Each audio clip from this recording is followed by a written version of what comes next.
Bankless Nation, is the first week of May. It's time for the Bankless Weekly Rollup, where we cover just about everything that happened in crypto, at least everything that happened that's important.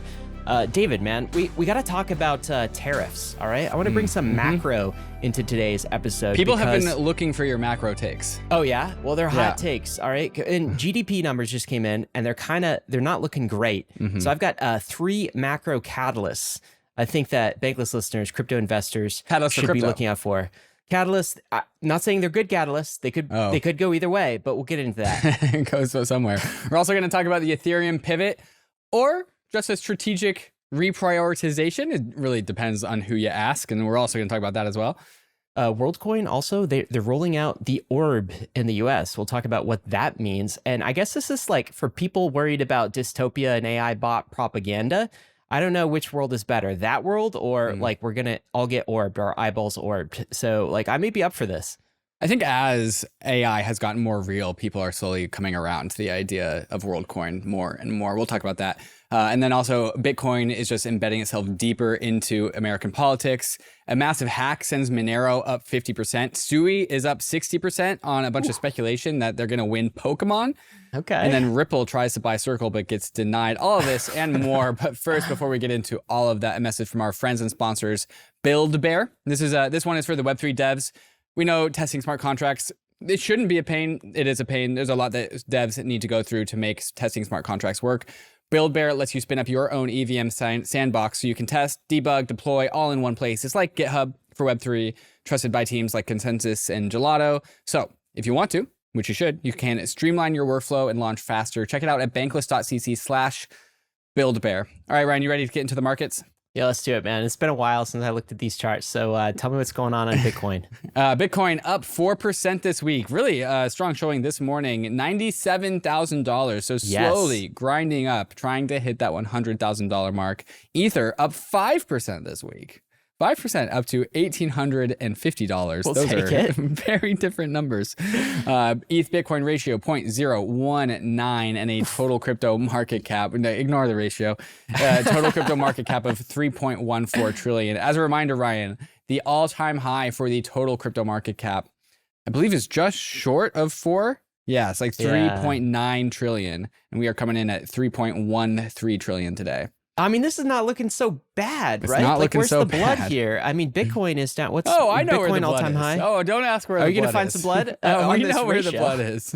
Oh, God. Look at this red chart on the ratio. But ignoring that, I mean, Bitcoin's looking good. Crypto market cap's looking good. There's some positive indicators. So overall, I mean, I don't think we're in a bear market, David. Nope.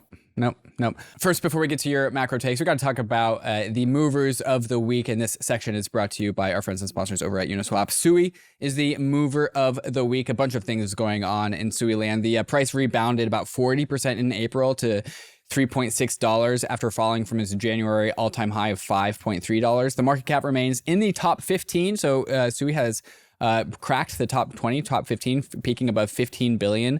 Its DeFi ecosystem has surged recently with a TVL in Sui DeFi topping over $2 billion, driven by high yield protocols like Aftermath, SteamFi, and also some native stablecoin integrations. And also Phantom Wallet has improved its onboarding into the Sui ecosystem.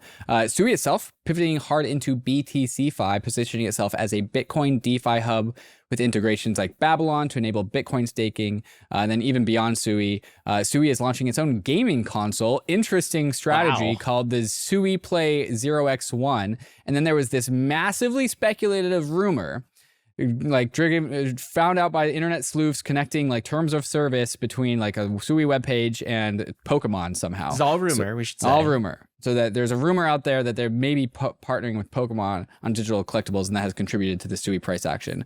All of this brought to you by the Bankless writer David C., who put this into an article. And that is our movers of the week section, Ryan. Yeah, it's interesting. Look at this too. Canary Capital advances first ever Sui ETF with an SEC filing. Just seems like Sui is like trying to speedrun all of the things that a blockchain is supposed to do to garner adoption. I got to say though, look at this fully diluted valuation. That's almost $40 billion, David. $37 billion. Okay, that's $12 billion market cap, $37 billion fully diluted valuation. There's a big delta there. what are we pricing in here? Are we pricing in like future fees? Is this DCF model? Is this monetary premium? Only ask those questions about Ethereum, Ryan. Other ecosystems you don't have to ask those questions about. Yeah, or just pricing in growth. Well, let's talk about macro for a minute, okay? So I've been just digesting what has happened since the beginning of this year from a macro perspective, and there's kind of three things that I'm keeping an eye on, David, and I think we should be looking at. Like the first is tariffs in general, and this idea of a tariff-driven recession, all right? The second is American capital flight. This seems to be a trade that might be on, may not be. We'll talk about that too. And the third is increasing global money supply. Okay, so that is the good old M2 monetary supply. These are the three things I think that are going to be really important for crypto investors over the next 3 to 6 months. The first is tariff-driven recession. David, what's like your probability? How are you feeling about things, man? Like, what's your probability of recession right now? I mean, I'm just going to outsource my opinion to Polymarket because I think that's the role of Polymarket. And Polymarket is pricing it in at increasingly high. Okay, so you just pulled it up because I think you're of the same mind. Coming in at 62% odds of a recession in 2025. We don't know better than Polymarket, right? That's my take too.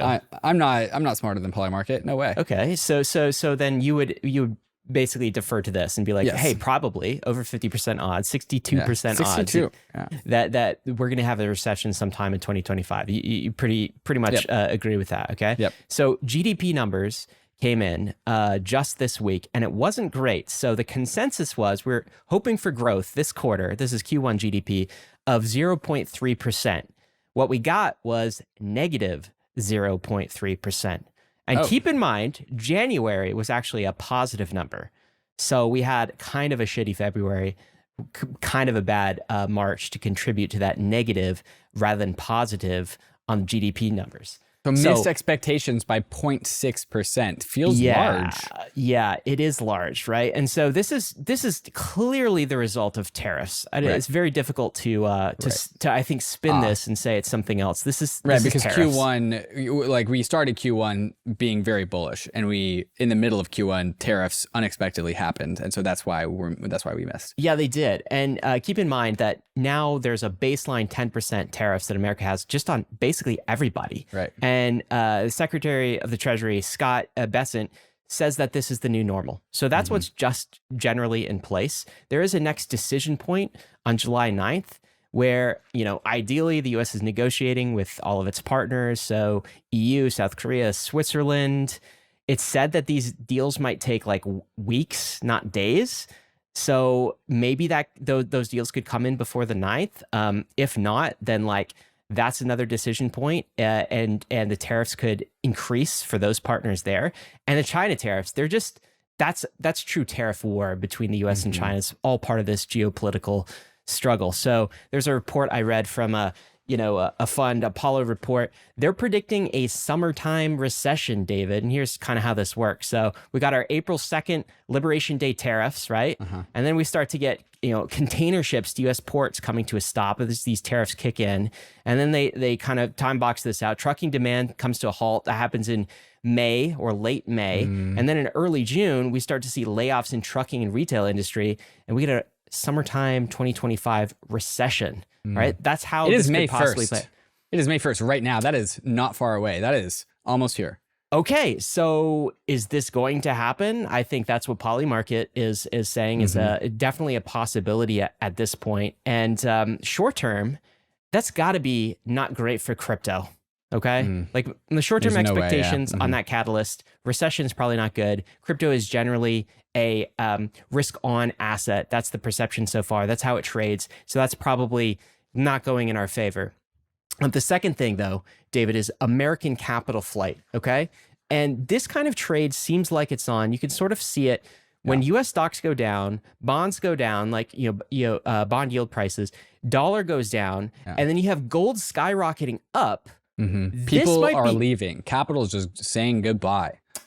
Basically, the U.S. has been the store of value. I mean, for the entire world. So people store their value in the risk-free rate. That's U.S. T-bills. The U.S. stock market, S&P, it's been kind of the capital reserve, the property rights system of the entire world since Bretton Woods, really. And maybe that's showing signs of reversing. And so the question is, does that trade continue? I guess like it could be worse. When you reflect on the year, the S&P is only down 4 to 5%. And of course, like indices like the S&P and the NASDAQ's down 8%.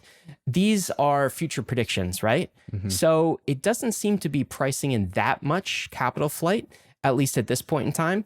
But bonds, of course, are stubborn at 4%, 10-year treasuries. Scott Bessent is trying to get bonds down as a result of all these tariffs, and they're not really falling. So you got stock market down, you've got bonds kind of pricing up or being very sticky.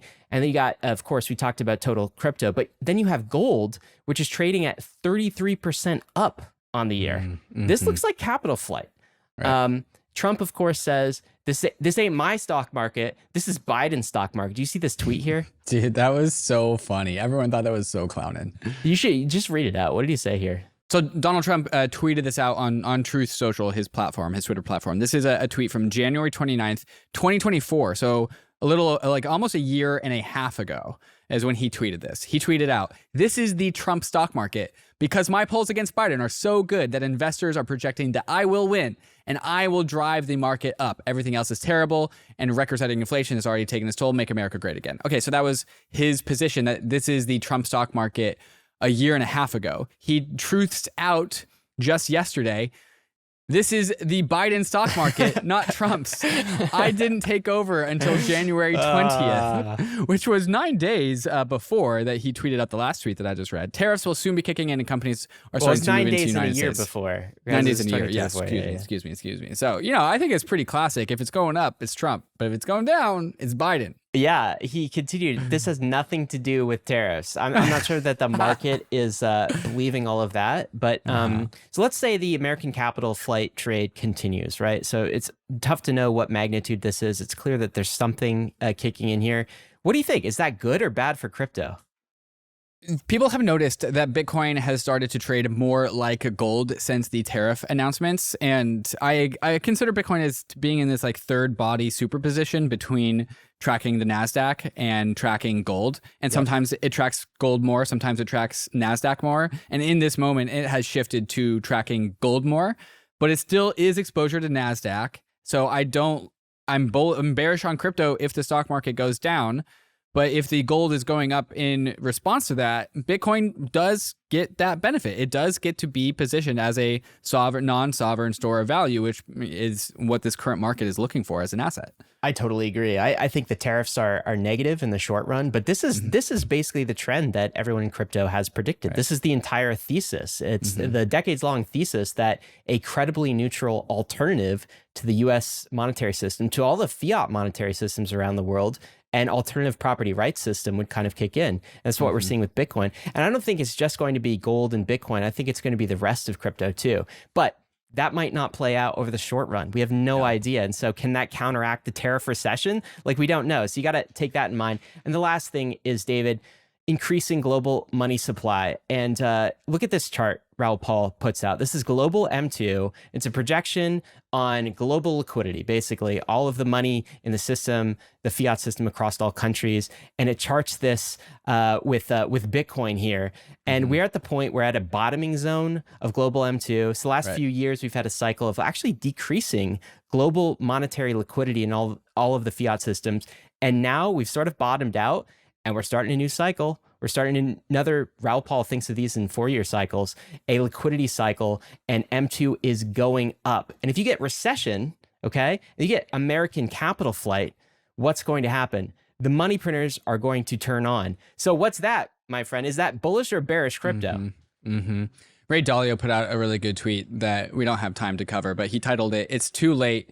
The changes are coming." This is an essay, an article that he wrote inside of Twitter. And his first big point is that we are on the brink of a new monetary order. The domestic, political, and international world orders are breaking down to unsustainable bad fundamentals that can be easily seen and measured. I think what he's pointing to, and what I think everyone agrees with, is like, okay, yes, new world order incoming, trade imbalances being fixed. China needs to become not dependent on United States debt. United States needs to become not dependent on Chinese manufacturing. That is going to cause pain.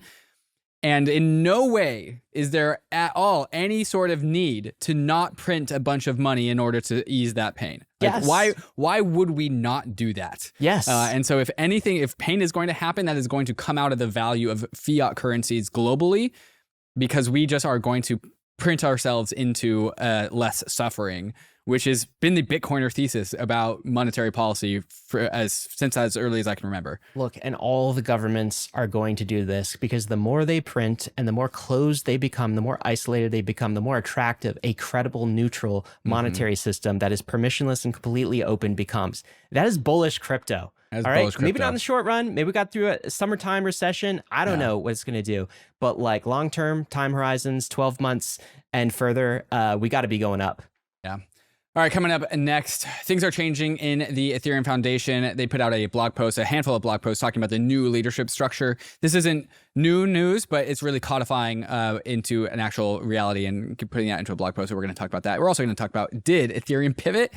Or did it do a strategic refocusing? I do think the words matter. Base and Scroll are all stage 1 rollups, and also Worldcoins US rollout have people change their minds about the eyeball scaling company, because now there is perhaps is going to be an Apple-like Worldcoin retail store coming to a city near you to get orbs. So you just go walk into a Worldcoin orb store and get orbed. We're going to get to all of that and more. But first, a message from some of these fantastic sponsors that make this show possible, like Uniswap. It's a browser wallet. It's a mobile wallet. It's also the best place to do DeFi. Let's go hear from Uniswap right now. Uniswap is your gateway to a more efficient DeFi experience. With Uniswap, swapping and bridging across 13 chains is simple, fast, and cost-effective, helping you move value wherever, whenever. Thanks to deep liquidity on the Uniswap protocol, you'll enjoy minimal price impact on every trade. And now Uniswap v4 takes it even further. Swappers benefit from gas savings on multi-hop swaps and ETH trading pairs, while liquidity providers can create new pools at 99% lower costs. The best part, you don't have to do anything extra. Each trade is automatically routed through Uniswap X, V2, V3, and V4, so you get the most efficient swap without even thinking about it. Whether you're swapping, sending, on-ramping, off-ramping, or bridging, Uniswap's web app and wallet gives you the tools to unlock DeFi's full potential on Ethereum, Base, Arbitrum, Unichain, and more. Use Uniswap's web app and wallet for a more efficient way to use DeFi. Have you ever imagined Bitcoin and Ethereum truly working as one, unlocking the full potential of Bitcoin, DeFi, and more? Meet Hemi, a groundbreaking modular network designed precisely for that vision. Co-founded by early Bitcoin core dev Jeff Garzik. Unlike other layer 2s that treat Bitcoin and Ethereum as separate silos, Hemi connects these giants into a single powerful super network. With Hemi, users gain unprecedented asset portability and possibilities, combining Bitcoin security and value with Ethereum's versatility. Hemi's unique innovation, the Hemi virtual machine, integrates a fully indexed Bitcoin node directly into an EVM, enabling dApps that seamlessly interact with both networks. And with Hemi's proof of proof, or POP consensus, users benefit from truly decentralized, censorship-resistant Bitcoin-level security. Since its recent mainnet launch, Hemi has rapidly ascended the ranks as one of the top Bitcoin chains. With a thriving global community and robust ecosystem support, Hemi isn't just building a network, it's shaping the future of Web3, DeFi, and beyond. Visit hemi.xyz/Bankless to learn more, discover ways to interact, participate in the leaderboard program, and be part of the community that's uniting Bitcoin and Ethereum. Imagine verifying yourself without handing over personal data. No hacked databases, no unnecessary personal exposure for airdrops, and no AI bots ruining community governance. Meet Self, the on-chain identity verification protocol built for privacy and control. Self protocol uses zero-knowledge proofs to confirm your identity safely. Users prove key details like age or citizenship without revealing sensitive personal information. Self never stores your data, it only generates cryptographic proofs. Here's how it works in 3 steps. First, register and verify. Use the Self app to scan your biometric passport's RFID chip. Self verifies authenticity with zero-knowledge proofs. Each passport creates one unique identity. Second, you can share proofs privately. Third-party apps request identity proofs, like confirming you're over 18. You can also link proofs securely to public wallets for airdrops or governance participation. And then last, secure verification. Apps validate your proofs instantly on-chain, like on Celo, or off-chain. Audited by ZK Security, the Self app is live on iOS and Play Store. Visit self.xyz and follow Self Protocol on X. The Ethereum pivot, or the Ethereum reprioritization. This is the theme, I think, that has been going around the Ethereum ecosystem, starting with the Ethereum Foundation announcing leadership structure change. Like I said, this is not anything new. Xiao Wei and Tomasz are the new co-executive directors of the Ethereum Foundation. And with that comes just overall a restructuring of the EF as a whole. So now there are 4 board of directors of the EF. That includes Vitalik Buterin, Aya Miyaguchi, Patrick Storchnegger, who is the Swiss legal counsel, and then also Xiao Wei, who is also the co-executive director. And so the board oversees the Ethereum Foundation's vision, ensures alignment with his values, holds authority over the executive appointments. And of course, the executive appointments are Xiao Wei and Tomasz, who I think everyone is very bullish on. Tomasz coming in and providing some like leadership operational excellence in the Ethereum organization. And so the Ethereum Foundation put out this blog post and also another blog post from Xiao Wei and Tomasz about kind of a co-statement about what their near-term goals are. What are those goals? There were a handful of goals, but Tomasz specifically identified 3 things that Tomasz wants to bring for the next 12 months of time during his time as his first 12 months as co-ED of the EF. Scaling the layer 1, scaling blobs, improving UX. Now these 3 things have kind of turned into an Ethereum tagline. This is the take that Haseeb put out on Twitter this week, is that, these are very clear, precise 3 things that can represent a rallying cry for the Ethereum community. Scaling layer 1, scaling blobs, improving UX. And to me, I'm kind of like wrapping this all up and calling it Ethereum's pivot towards a product-centric roadmap. So rather than the rollup-centric roadmap, which we are still on, it is now a rollup and a strong layer 1 rollup-centric roadmap, which is the thing that Ansgar and Donkrad identified in my podcast episode with him. But I think if you can just really distill it down to what is Ethereum trying to do? What is it pivoting towards? What is it refocusing towards? It is refocusing towards a product-centric roadmap. What's your take? I agree with that. So there was some debate though, whether you call it a pivot or a reprioritization. I mean, the thing that I would say justifies a pivot in some people's minds, I would say including mine, is this top one, scaling the L1. That did not seem to be, according to the roadmap, a priority 3 months ago, 6 months ago, certainly not a year ago. It was all about number 2. It had also been like culturally blasphemous to talk about scaling the layer 1 at times. Well, I definitely felt that. Like I felt that last summer when we had episodes with people like Max Resnick, for instance, who is now, he's on Solana. And his reason for that is like, he's basically like, oh, Ethereum didn't scale the L1, so I'm going over here to a place they will. So that feels like a change to me. And I would hazard to call it a pivot. But what's the other side of this? Anthony Sestano says, look, it's not a pivot. We always had scaling the L1 as part of the roadmap, merge, surge, scourge, verge, purge, all of that stuff. And he's also not wrong. And he's saying this is more of a prioritization. So you're just taking things that were out there and you're bringing it up here. So pivot, reprioritization, like, do you think this debate even matters?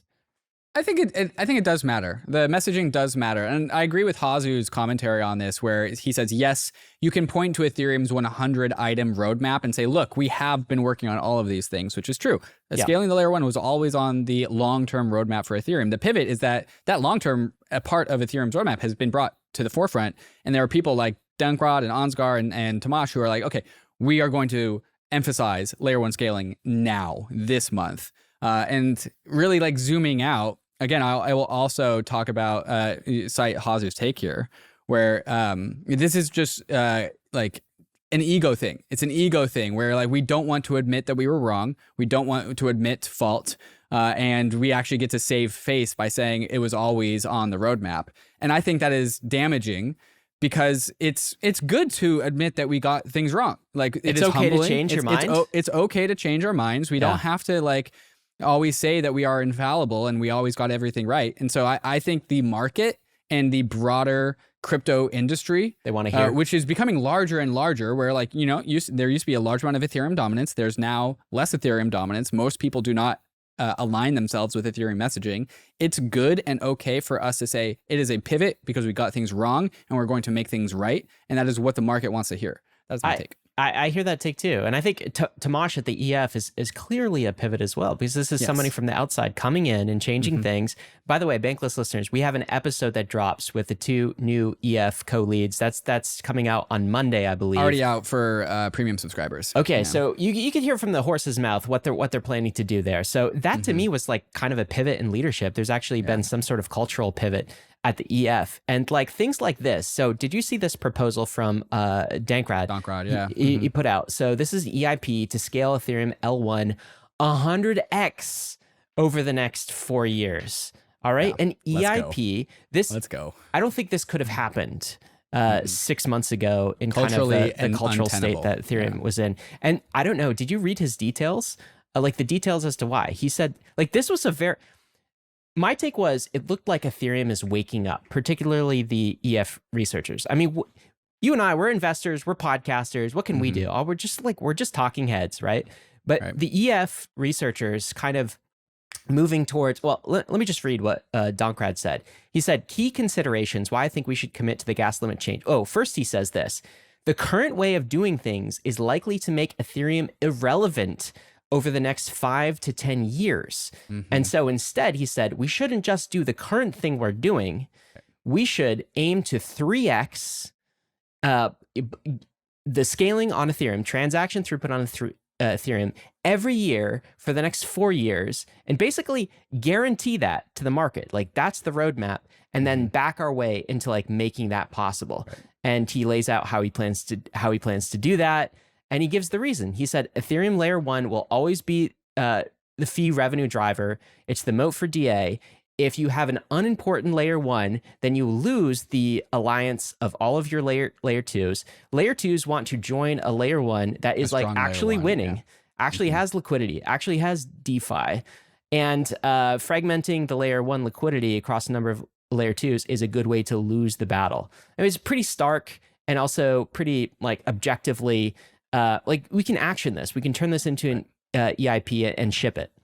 I really like his line where he says, committing to a scaling timeline makes it clear what the goal is and lets us plan backwards from that goal, which I don't think is really the thing that has happened in the EF and all core devs calls, where there's always incremental progress towards the future, but not goals to work backwards from. And I think Dankrad is advocating for, like, let's make this very firm commitment and get there and actually get there. Yeah. What's Vitalik going to be doing? Because he put out some tweets as well about what his focus is. So Vitalik tweeted out, my personal focuses for 2025, 1, Ethereum, obviously, particularly number 1, layer 1 long-term roadmap, single slot finality, long-term VM, statelessness, security, resilience, and decentralization. So interesting that Vitalik is emphasizing the long-term roadmap of the layer 1. And then also full stack security, open source privacy, all the cypherpunk stuff. And then also 2, big picture DAC. And so this is Vitalik saying, oh, I'm focused on defensive acceleration, DAC, which even is stuff outside of crypto, right? Outside of crypto, inclusive of crypto, outside of crypto, which is just like, comms tools, things like Signal, infra and social layer mechanism design. And then he listed some other things as well. Yeah. And so that's what Vitalik continues to be like, kind of leading Ethereum via like philosophical blog posts. And I think that is what he is saying, like, this is my direction for 2025. I think overall this is a good development. Most in the Ethereum community I've talked to seem pretty excited about these changes, reprioritization or pivot.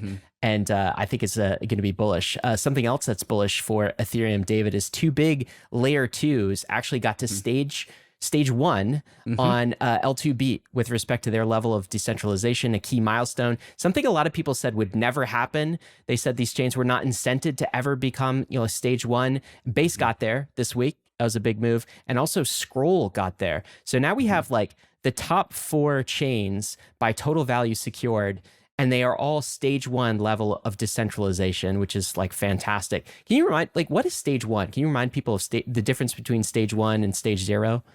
Stage 1 is just a measure of property rights as users have on these layer 2s. And so at stage 0, I would describe as like a pretty trustful layer 2. It's a pretty ruggable layer 2. Like the operators can kind of they have a large degree of control over users' assets on layer 2. On a stage 1 rollup, there is degrees of protections for users. And so Base hit this milestone by having a fully functional security council of 10 independent entities across multiple jurisdictions. Upgrades to Base now requires 75% consensus between the council, Base, Optimism, and then Coinbase and a few other things. So this has significantly reduced Coinbase's unilateral control over Base. Great. And so there's just like a very strong set of user protections for all users on Base now. Big step towards decentralization. David, tell me about the Worldcoin news this week. So their Worldcoin coming to the US. I thought they kind of were in the US. What's been announced? Yeah, so Worldcoin is kind of rolling out maybe like a boots on the ground brand for itself. So the At Last event in San Francisco, Worldcoin's event that Sam Altman gave a keynote presentation at, he just rolled out a few key announcements. So, of course, the U.S. rollout. World is deploying orbs in 6 major cities: Atlanta, Austin, Los Angeles, Miami, Nashville, and San Francisco, with a series of Apple-like in-person stores. So Worldcoins like stores that you could go into. New users will receive 16 World tokens upon iris scanning, and existing users will get a Pioneer grant of 150 World. Interesting. Wow. So there are some partnerships as well. So collaborations were announced with Visa, Stripe, and Match Group. Ryan, do you know what the Match Group is? Are you talking about like Match.com, like the dating website? Yeah, I'm actually surprised because you're a married man. So yeah, like what else could it be? Match.com, Hinge, Tinder. They are going to integrate World ID. So that they can verify that you are talking to a human, not a bot. Because wait, is that a problem on Match.com? Apparently, there are there's like dating bots that just like try to date you. Like towards what end? Try to scam your money, or I don't know. Weird. Yeah, but apparently there's bots on like Hinge and Match or whatever. Okay, so there's going to be like retail stores in malls across America, the way there's, Apple stores, where people can go in, stick their eyeball into an orb. This is what it looks like for people who are not familiar with this. Still looks as dystopian as it always did. Okay, in exchange for Worldcoins, so they get sort of paid for this, right? Yep. And then what? You get the World app, you're all set up. You feel good and then you have your own identity. You can also go on to, you can open up too. Hinge and tell your prospective wife, partner, that you're real. Yeah. And there's like, was it 10 million users have already been orbed? Something like this? Population is huge. Yeah, I think more people are getting signal about the users of the World app more than the number of users that have been orbed, because the World app is actually boasting, like by far, the crypto's most active application. And so that's also part of the announcement here. So the World app will support USDC transactions through Circle, integrate Stripe for payments, and then also offer access to Kalshi's prediction markets, interestingly enough, as well. And then I also noticed this tweet from Joe Weisenthal, who I think he was a pretty TradFi commentator out of Bloomberg. Also did a fantastic job covering the tariffs. So he's like kind of grown. The Joe stock has grown recently. He was also recently on Chopping Block as well, talking about crypto. And he said on the Chopping Block podcast last week, I thought that Worldcoin was the only thing in crypto that is really interesting to me. And so he reiterated this on a tweet. So Joe's tweet, his opinion carries weight here. Okay, so what do you think about this? So for people who look at this orb thing, look at it on the screen, this guy looking into an orb, and it feels very dystopian to have the guy who is like leading the AI race is also the guy behind the company that wants to like biometrically scan your eyeball. So just stick your eye into this orb. Don't ask too many questions. We got it all covered. This feels kind of dystopian. Have some tokens. Okay, here, have some tokens. We're paying you for this. Like, if it's so good for me, how come you have to pay me to do it? Yeah, I could just imagine that's like the reaction. This really hasn't hit mainstream yet, but it will. Okay, so there's that. Maybe dystopia. Like, not sure. It seems kind of dystopic. But then I was listening to the AI Rollup earlier this week, and you guys were talking about all of the Reddit propaganda bots. Right. These are bots literally trained to like methodically convince people of different opinions. Like you don't even know you're talking to a bot, and it's basically 100% effective. The humans don't really know on Reddit whether they're talking to a bot or not. And you can unleash these bot armies, AI bot armies, to basically like get the squishy humans to believe whatever you want. And the thing is, we don't know who's a human online and who's a bot. They all look the same. And that is just starting to hit us. Right. That's dystopic as well. So which dystopia, like, do you want to choose? Maybe Worldcoin is actually like the thing that we need right now. Yeah. I think the Worldcoin dystopia thing has really been overblown because they've actually done a very good job, and they always have. Many in the crypto community just kind of rejected it largely because it was a massive high FDV low float coin. And so that always gives crypto people like a bad taste. But like the security practices around Worldcoin has always been like top notch. Like they actually don't store pictures of your eyeball. They just make a hash. They throw out the data. And so unless you think that they're lying, which I think is onus is on you to prove that. Like the actual dystopian nature of Worldcoin is much more like cosmetic than fundamentals. And I think as people are realizing how bad AI is going to get, and by examples that you've heard, the stories that we hear, the AI that's proliferating throughout all of our applications, that people are starting to be like, okay, no, this is actually very useful. We actually need this. Yeah. Like civilizationally. Civilization might actually need this. Yeah. And if we're not doing this, what's the other answer? Right. Yeah. Yeah. Nick Carter tweeted out, it's a bad look to be the arsonist and the firefighter at the same time. But I also don't think that's a fair, it's funny take. I don't think it's a fair take because, I mean, Sam Altman's just trying to make AI happen along with Anthropic, along with DeepSeek, along with Claude, along with, everyone else too. And so, yeah. Okay. So you see an orb store in your local shopping mall. You're just hanging out. What do? You go get orbed?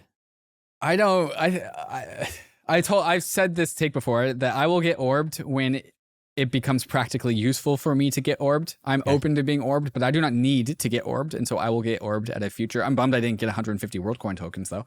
I don't know how much that money that actually is. So Dave's not going to be an early adopter. He's going to wait for a few more millions. I'm going to wait for utility. 150 Worldcoin, $1.08 a token is $150. Okay, so not that great. Okay, so you wouldn't do it for 150. I wouldn't probably do it for $150 now. Maybe 1,000. Now you're talking. What's next? All right, coming up next, the Trump administration is doubling down, tripling down on Bitcoin. We have even more interviews out of the White House administration, all about how bullish they are on Bitcoin. We got another Howard Lutnick interview and a few others. And then also, Ryan, some breaking news in the crypto space. There were some shenanigans this week. Shenanigans happened. Movement, Monero, all of these things, a bunch of shenanigans. So if you were missing the shenanigans in your life during your 3-month hiatus, let me tell you, I got some shenanigans for you.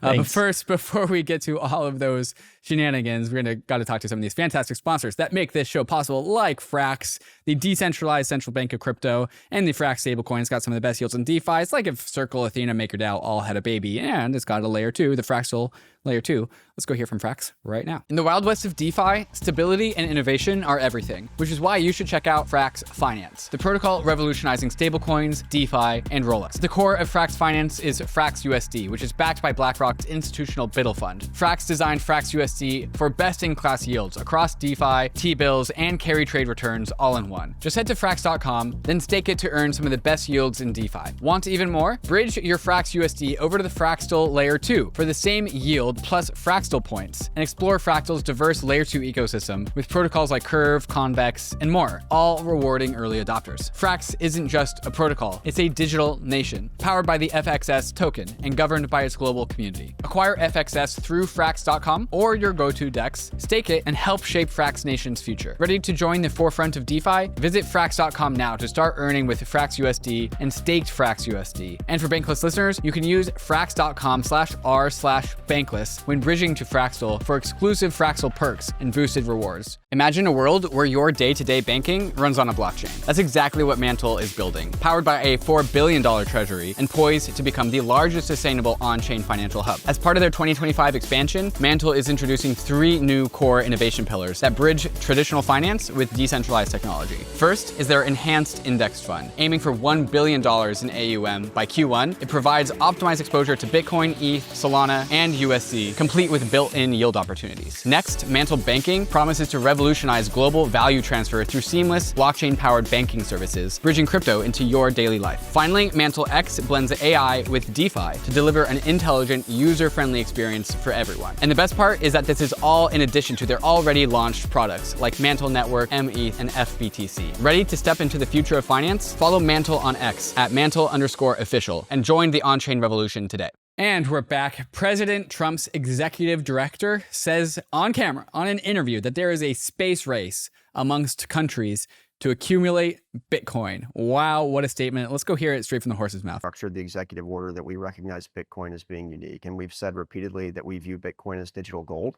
And a question that I get from journalists all the time is, how much do you want? And I think that's really a silly question. That's like asking any country, how much do you want of any asset with intrinsic stored value? You want as much as you can possibly accumulate. There are stipulations in the EO. We must do this in budget neutral ways that don't cost the taxpayer a dime. But as the president likes to say, we have a lot of high IQ people in this administration, specifically over at Treasury and at Commerce. And I'm very confident in the leaders in those buildings to come up with extremely creative ways for us to accumulate. And we're very excited about that. And certainly we want to move as expeditiously as possible to do that. I think that there is definitely a sort of space race as it pertains to accumulation of this asset, no different than there is with gold, right? So a space race when it comes to accumulation, David. Bitcoiners have fully infiltrated the White House at this point.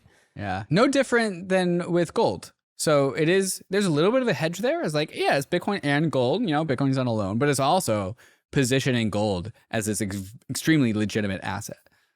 Yeah, according to CoinGecko, if you're looking at the charts, governments now hold about 2.3% of the total Bitcoin supply.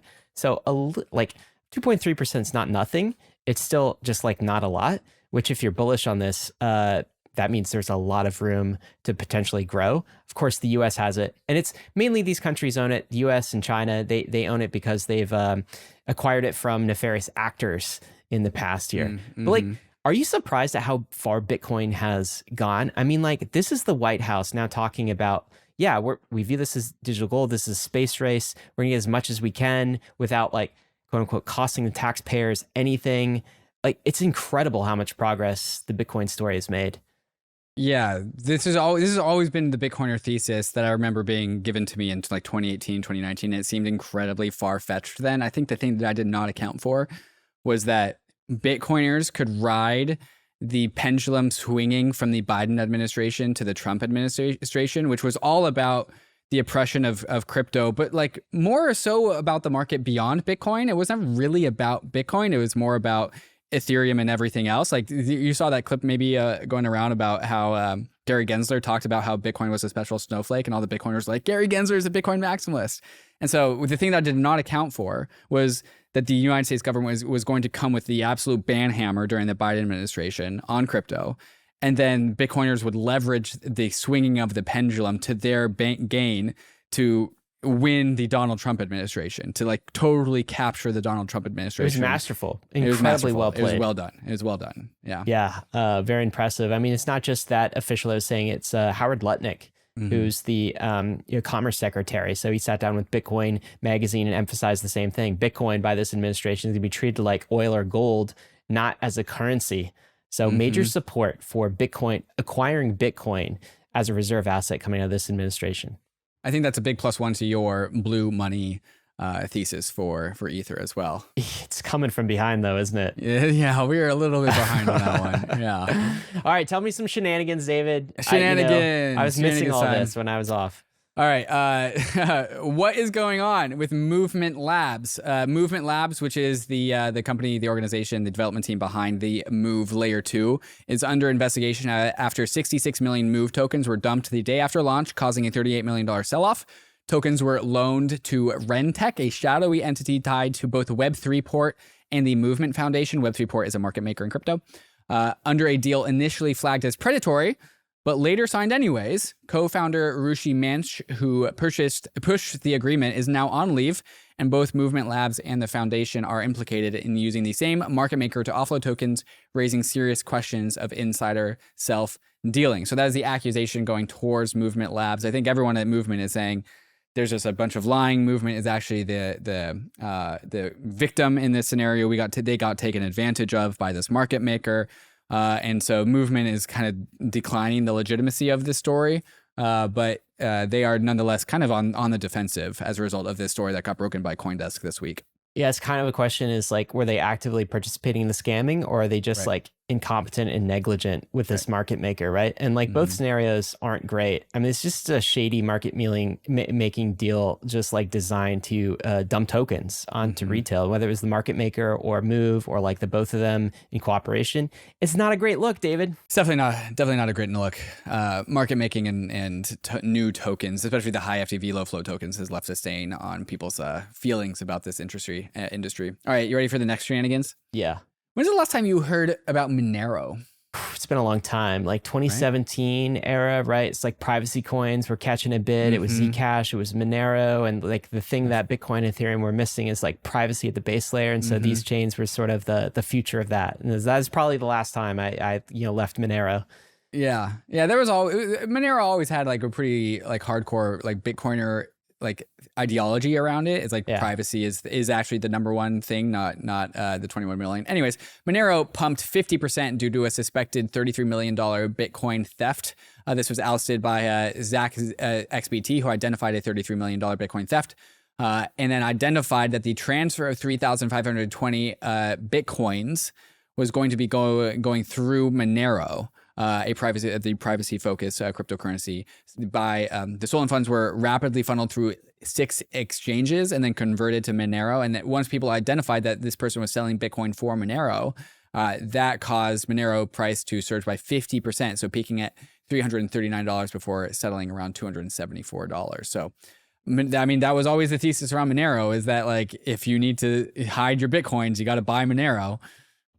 Yeah, it's interesting the lengths that hackers will kind of like go through to sort of, you know, protect their privacy. But when they use Monero, my question is like, so you get those assets, you get that value onto Monero. First of all, you're going to spike the price if you saw it. So that's going to be massive slippage costs, et cetera, to do that. And then what do you do when you're on Monero?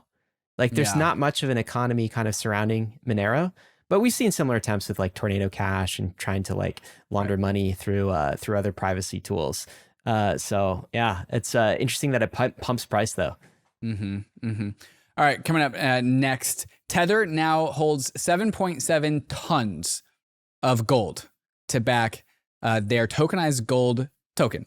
7.7 tons of gold. How much do you think that's worth? How much do you think that's worth? How much? Just like off the cuff. So I'm not a gold bug. I have no idea. It's like 7.7 tons. It is currently $2,300 per ounce. Okay, I'm gonna guess like 50 million. This is a shot in the dark. You got to pump those numbers up, baby. Really? $570 million of gold. No way. Yeah. I guess 7.7 is a lot of tons. Yeah. Where is this? Of tons, Is this not like Tether corporate office holds this, right? Yeah, it's right in under Paolo's desk. Yeah. Yeah. He's sitting on it as a chair. No, it's in a Swiss vault. It's in Switzerland.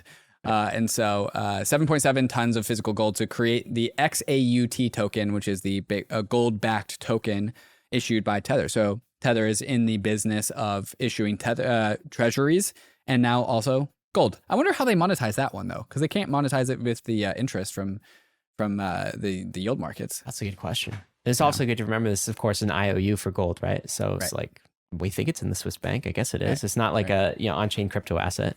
Right. How about this one, Dave? This is good news. U.S. bank regulators, they pulled back guardrails on bank crypto activities. So this is like a Biden administration thing that was like hanging over crypto. Basically, anytime a bank, right, any bank wanted to do something with crypto, there was guidance from the Fed and the FDIC and the OCC that said, no, you just can't do that. You have to come ask us for permission first. And did they ever give permission? No. The answer would be no, or like, we're not home, or you like, have to come ask for permission, and the answer is no. Right? So like, nothing really happened. Well, that guidance has been reversed under this new administration. So the Fed, the FDIC, and the OCC, they've officially said, guys, you don't have to ask. You can just like do stuff with crypto now. Stop asking. Just do it. It's like that's a big move. So here's a comment from Alex Mashinsky. Regular banking oversight still apply, but the path is way clearer for banks to enter crypto. So there you go, David. You don't have to ask permission. That was always allowed, apparently.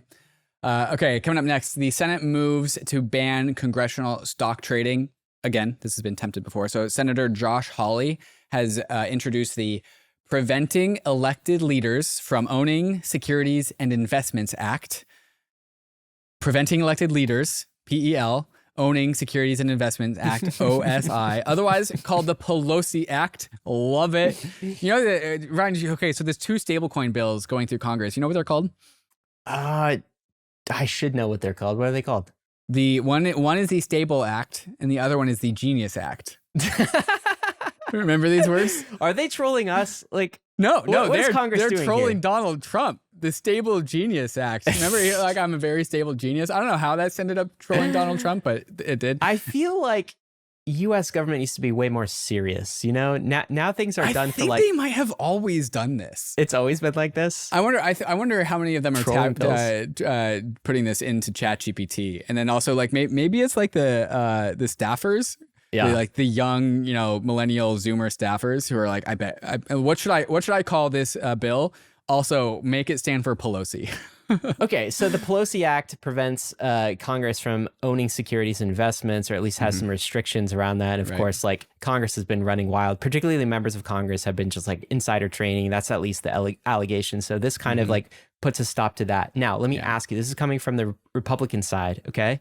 So do you think Democrats, when they regain your control of government apparatus, do you think they come after crypto in a similar way? I mean, they got to be like, I saw you posted on Twitter, like from the Daily Podcast, and they were talking about like the inherent corruption. I mean, you tell me, in like the Trump meme coin, and like that's a vector for like all sorts of insider trading. And we were talking about this last week, but like that's also a vector too. So it's not just securities, it's basically any asset that you can like profit off of that allows corruption to seep into the system. So Democrats will just come back and just be like, "Oh, call it the Trump Act," and it's like, tokens. I don't know. I can't find. Launch meme coins. Yeah, something like this. Yeah, I mean, I think that we should have an act that is inclusive of presidents and government leaders issuing crypto assets and having crypto businesses that are good conduits for corruption. Like, it feels like the same thing. It feels like, it's the same thing. And like, I don't think anyone is defending Trump's actions with like the Trump coin and all that stuff. So like what I kind of expect is like Democrats to take charge and just be like, okay, no one in Congress or government can own any crypto. And like we get a bill like that instead of something measured and like actually reasonable. Yeah. See, faith in government is not an all-time high right now for me. The only crypto assets that government leaders are allowed to own is Bitcoin. How about that one? Nice. So brought by Bitcoiners. Bitcoiners love this one.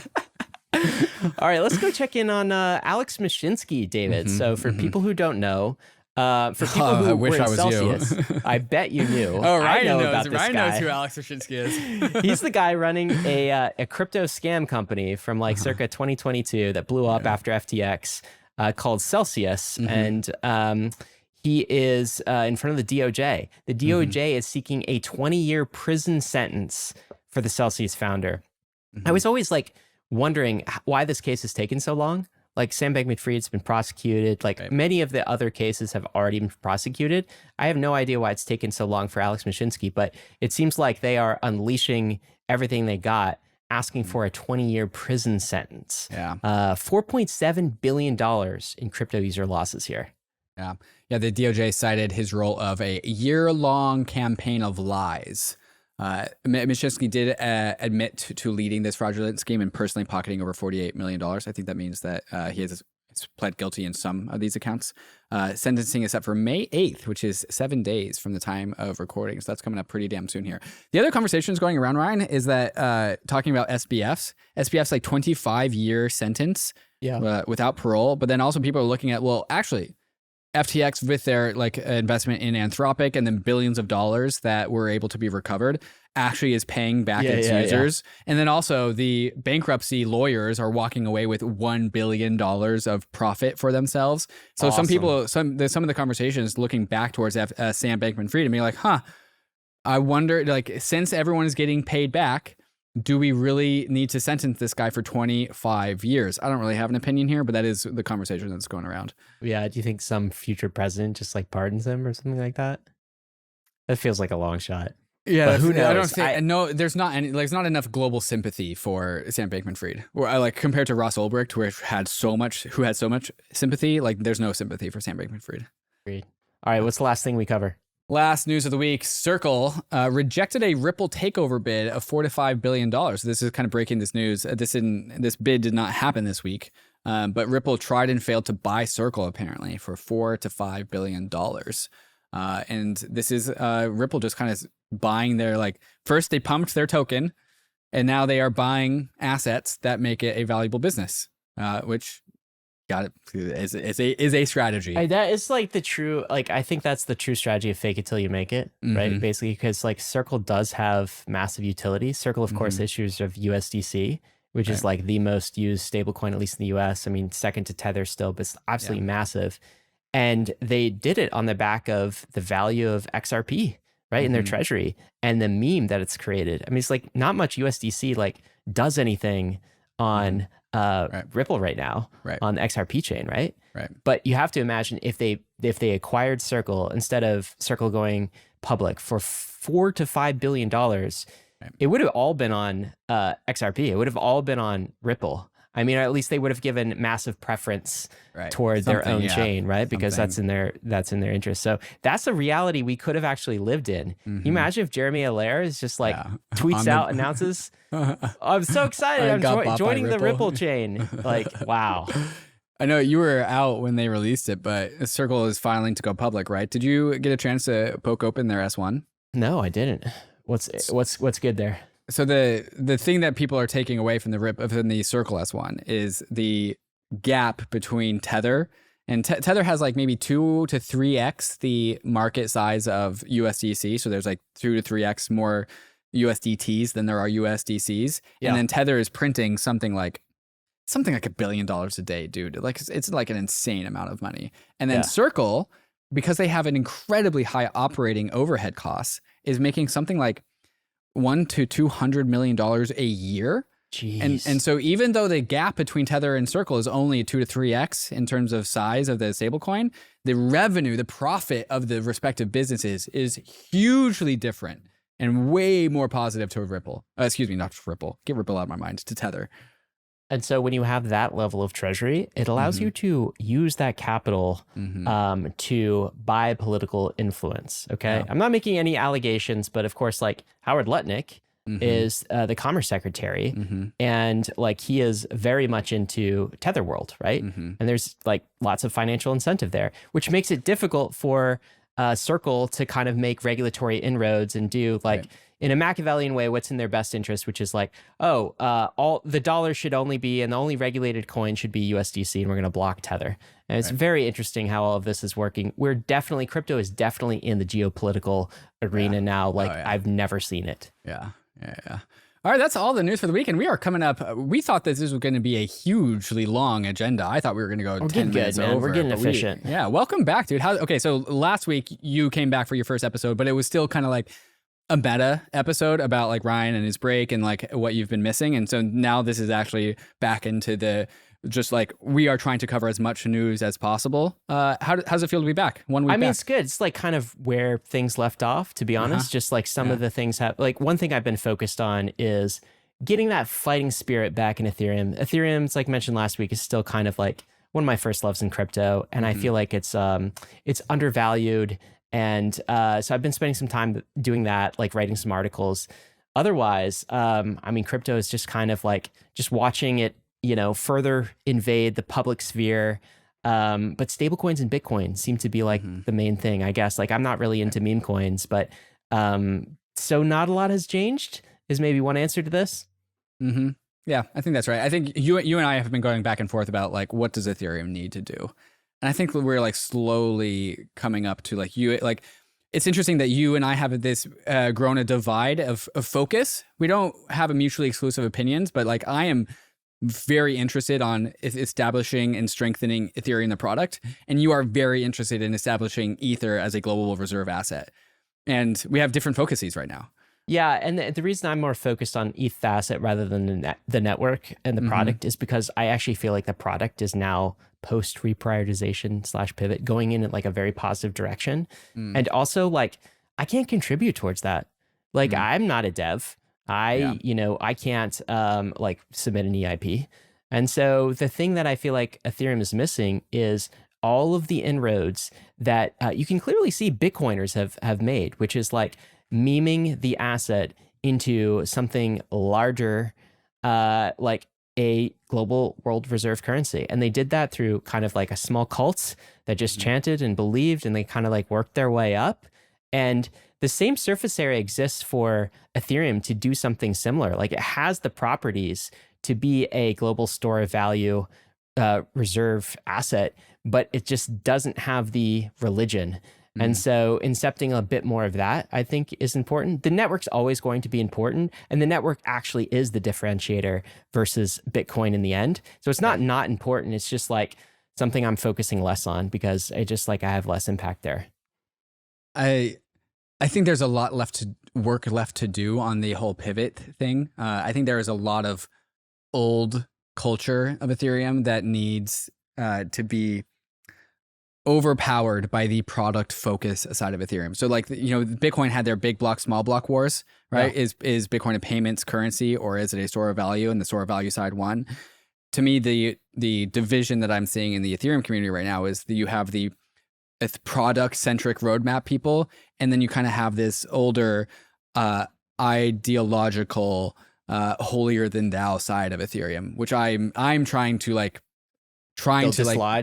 dislodge. And I think that in order to like the money side, the side that you want to build for Ethereum, the blue money cult, needs to be established on a very strong product. Yep, and so this is something that we've kind of like gone back and forth on. Like Ethereum has always been this balanced ecosystem. Like take the middle road, don't be too extreme on one end. And that is true for the Ethereum product. We need to have convexity in the product to enable concavity in the like religious fervorness around the asset. But we do not have convexity in the product because we do not have people thinking of Ethereum as a product. We have people thinking of Ethereum as an ideology. And that needs to change. I think the thing on that to watch for everybody listening is, what does Tomasz do at the EF? So in our episode with him, he said, we're going to deliver like upgrades, forks every 6 months. Okay. Will that happen? Look for that. Look for that organization. Look for that coordination. If that happens, it's bullish that you're right, that the product pivot is like fully instantiated. The other thing I think is people like Donkrod's proposal. 4 years, 100x. How is that received? And is it actually actioned, right? Even if it's just 50x over 4 years, you have to kind of scale back. Or if it's 100x, but it takes 5 years, something like that. If you get signs like that, then I will feel secure that Ethereum has kind of reprioritized the right things. And yeah, you're right. It's not over yet. Like, it's just like some of this is still talk. Right. And we have some new leaders, we have some cultural changes, but it needs to be put into action before you can say like, yeah, mission accomplished. This, this pivot happened. I feel very good about the presence of Tomasz's like operational leadership. Because Nethermind is his old company, still his company, but he's like, focusing on the EF now. And so he's bringing a founder, CEO, product mindset to the Ethereum Foundation and to the Ethereum like organization, which is great. In addition to that, I deeply trust Donkrad's direction and leadership direction for the protocol changes that needs to happen to Ethereum. And so I hope the Ethereum community elevates Donkrad more because from what I hear, he is still in the minority. And I think Ansgar and Donkrad are definitely on the target for what needs to happen with Ethereum. We'll see how it plays out. Guys, of course, got to let you know all this stuff is risky. You could lose what you put in, but we are headed west. This is the frontier. It's not for everyone, but we're glad you're with us on the Bankless journey. Thanks a lot.